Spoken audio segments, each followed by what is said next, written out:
Leader. Mr. Leader, two questions. One on health care. The president said over the weekend that he's had some conversations with Democrats about some type of direct payment plan, giving money back to people. Have you had any conversations with the president, or are you aware if he's had any conversations with members? And then secondly, on Epstein, the president also just said a short time ago that he might be willing to sign this measure if it clears both chambers.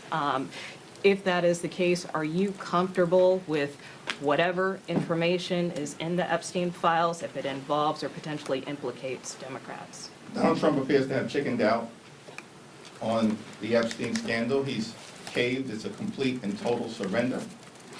Because as Democrats, we made clear from the very beginning, the survivors and the American people deserve full and complete transparency as it relates to the lives that were ruined by Jeffrey Epstein, who was a monster, and all of those folks who were dealing with him. The wealthy and the well-off. And people who are going to be exposed in full transparency. That's been our commitment from the very beginning, and it's closer to happening this week. The House will act decisively, the Senate needs to act, and Donald Trump just needs to step out of the way and let the chips fall where they may.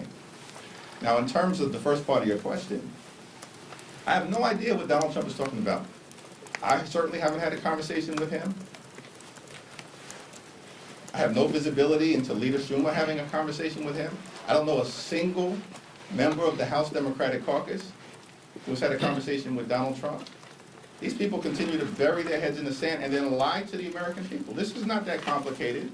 Time has run out as it relates to extending the Affordable Care Act tax credits. The most viable path forward is for those Republicans, all we need is a handful, to join our discharge petition, just like a handful joined the discharge petition related to Jeffrey Epstein and those files. All we need is a few Republicans to join the House Democratic Caucus discharge petition, and we can extend the Affordable Care Act tax credits for 3 years to provide the American people with the certainty that they need that their health care costs are not going to explode.